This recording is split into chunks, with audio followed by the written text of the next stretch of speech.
Who would have thought the Premiers up against last year's Wooden Spooners at the MCG would be the match of round 10? Testament to how far West Coast have come. 5-3 for the year and looking like finals contenders. Josh Kennedy picking up where he left off last week against the Dogs. Here he is, about 5 metres in. Oh, please. Josh Kennedy is a star. They may be the feel-good story of the AFL, but Collingwood by far their toughest test. Bounces off but it comes across to Didak out of the congestion. Oh, he's like Val Kilmer in Top Gun. He's the Iceman. The Pies would kick the next 4 to take a 19-point lead into quarter time. West Coast's 123-point win over the Dogs last weekend, now a distant memory.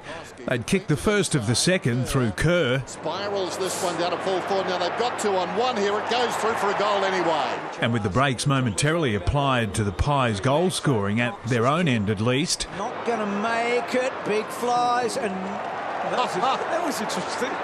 Nick Maxwell. It would be Cracker who broke the shackles. Nat Nui to a dangerous spot, to a dangerous man. Cracker wheels around and kicks a goal. That man Thomas was proving a one-man highlight reel. That one, Thomas!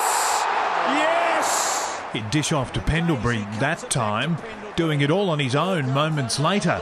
Now he does, he goes to Thomas, and the danger man Thomas kicks the goal of the afternoon.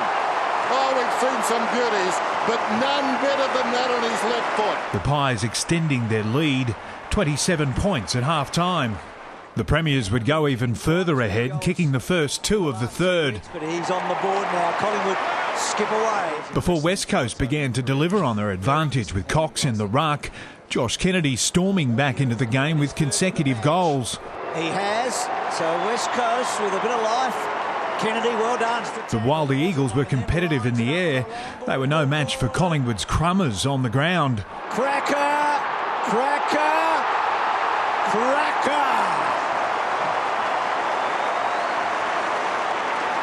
They'd kept the Eagles to just 4 goals in 3 quarters, but Nick Maxwell and Heath Shaw still weren't satisfied with a 40-point lead.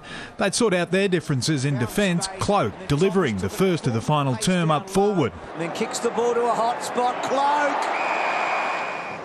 Cloak's a towering force, isn't he? He really is. While there were some bright moments for West Coast with Nikoski grabbing a brace. Nice work by Nikoski.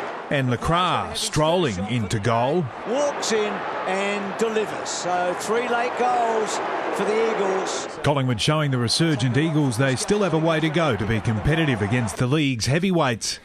Collingwood 16-9 to 7-11, 52-point winners. David Murdoch, Big Pond Sport.